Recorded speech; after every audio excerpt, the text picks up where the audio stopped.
Hey everyone, thanks for watching this video. Just want to follow up from our the Forge training that we had back in February, where we talked about how to identify an apprentice and talk about what do you do next. How do you make the ask on someone who you hope can be an apprentice for your group? If you have yet to find an apprentice, yet to identify someone who could potentially be a leader in the future, then I want to encourage you to get with your coach. Your coach has been trained on what to do next, how to help you, and so I really hope you'll take them up on it. They really do want to come alongside you and help you along and to see you thrive as a life group leader. So what do you do once you've found someone who you think could be a good leader in the future, that you want to apprentice them? You know, how do you make the ask? I'll have leaders come to me from time to time and they'll say, Josh, I just can't find an apprentice. And I'll say, well, tell me, how did you ask for people to become an apprentice in the past? And they would say, well, I said to the group, the church wants us to have an apprentice. We need someone to step up to be an apprentice. Does anyone want to do that? And that's a bit of an exaggeration, but them asking the group as a whole is true. And that is just a coaching tip. You don't want to ask the group as a whole if they want to be an apprentice. You know, none of this, hey, if anyone's interested in being an apprentice, go ahead and come find me after the group. Hey, Josh, I couldn't find anyone. No one came forward. That's just not a good practice, because people are more safe in saying no whenever you ask in a group.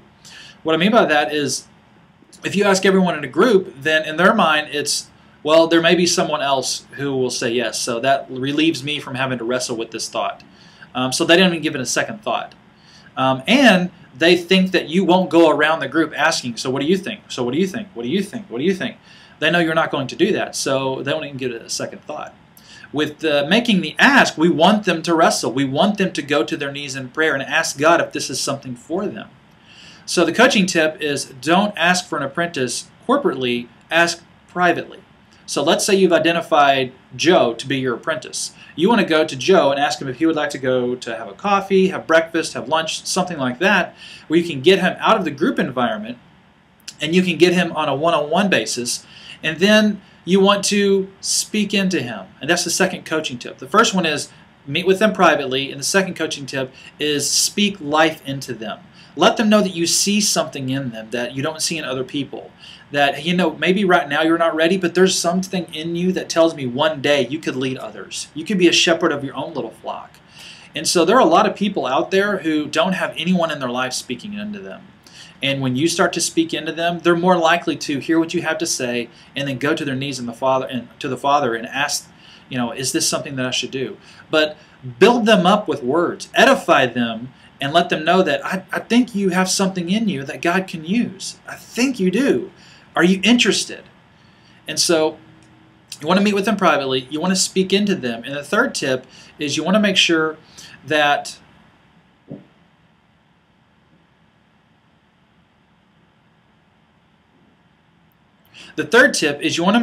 you're direct.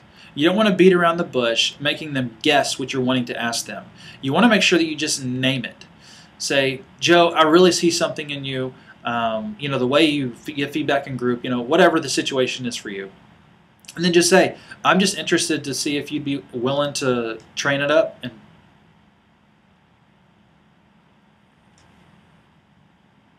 And so the third coaching tip is to name reality and speak directly. You know, tell Joe that you see something in him.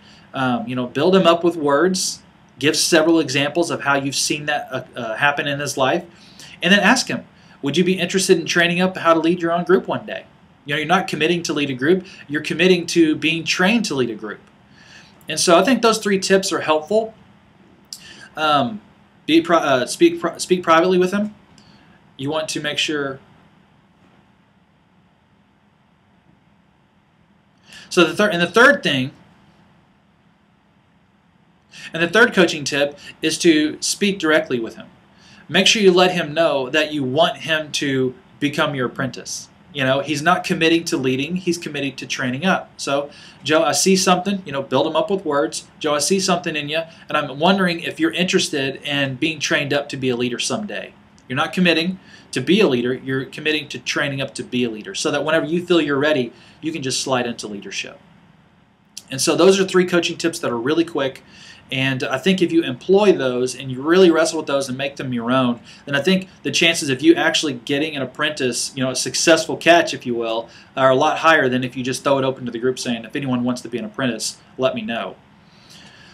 So that's the first part. The second part of this video, I just want to take a moment, and I've been wrestling with whether or not to share this with you all, but I really want to share this, and that is I feel convicted in my heart that in the fall, we really need to give people not in groups an opportunity to join groups. A lot of your groups are full. There are some of you who still have room in your groups. And so this is in my prayer journal. You are in my prayer journal. I pray that God would bless you in your leadership and raise up your groups to be disciple makers. But yet we still have so many people not in life groups. And so 50 groups is what we're wanting to launch this fall. That's right, 50, 50. We want to launch 50 new life groups this fall at GroupLink. We're going to be doing a big a big campaign, small group campaign in the fall. You're going to hear much more about that as we get closer. But for that campaign, I've really set a goal for us to launch 50 groups. So what that means is that I need you to raise up a new leader. I need you to raise up an apprentice. That's why we keep talking about apprenticing, is because we need you to build into someone in your group so that they can be raised up. I know this is a tall order. It's a God-sized goal. God is going to have to move in the hearts of our people for this to take place. But what you're on the hook for is training them up. You're not on the hook for launching them out. That's not you. That's God. God will raise up the leaders for His kingdom.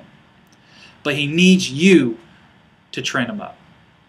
So I want to be as helpful as I can. That's why I want to send videos just like this to kind of give you little tips and coaching tips on raising up those leaders and training them up so that in the fall, God can tap them on the shoulder and they can turn around with confidence and say, yes, I'm ready.